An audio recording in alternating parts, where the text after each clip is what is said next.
আসসালামু আলাইকুম রাহমাতুল্লাহ। আজকের এই ভিডিওতে উড রাদারের থার্ড পার্ট নিয়ে আলোচনা করব। যারা ফার্স্ট পার্ট এবং সেকেন্ড পার্ট দেখেননি, এই ভিডিওর ডেসক্রিপশন বক্সে লিঙ্কটি দিয়ে দিব, সেখান থেকেই দেখে নিতে পারবেন। তো আজকের মূল আলোচনা হচ্ছে, আগে আমরা প্রথম এবং সেকেন্ড ভিডিওতে অর্থাৎ একটি সাবজেক্ট থাকলে কীভাবে বিভিন্ন ক্ষেত্রে সেন্টেন্স গঠন করতে হয় সে বিষয়ে ডিসকাস করছি। আজকের ভিডিওর মূল আলোচনা হচ্ছে, যদি দুইটি সাবজেক্ট থাকে তখন সেক্ষেত্রে আপনি কীভাবে সেন্টেন্স গঠন করবেন।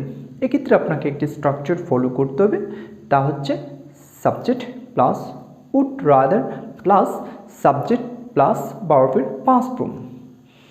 For example, I would rather you stayed today. I would rather you stayed today. That means আমি চাই তুমি বরঞ্চ আজ থেকেই যাও।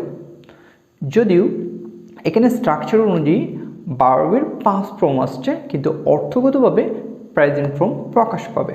এটা আপনাদেরকে একটু লক্ষ্য রাখতে হবে। আরেকটু এক্সাম্পল খেয়াল করুন, আমার বাবা চাই আমি বরঞ্চ লন্ডনে যাই। দ্যাট মিন্স অন্য দেশ বাদ দিয়ে আমার বাবা লন্ডনকে প্রিফার করতেছে।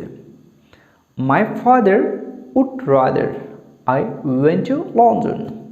My father would rather I went to London.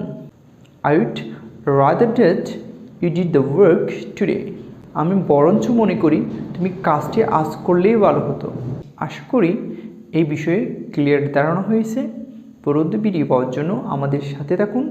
যারা এখনও পর্যন্ত আমাদের চ্যানেলটি সাবস্ক্রাইব করেননি, দয়া করে চ্যানেলটি সাবস্ক্রাইব করুন এবং লাইক কমেন্ট শেয়ারের মাধ্যমে আমাদেরকে উৎসাহিত করুন।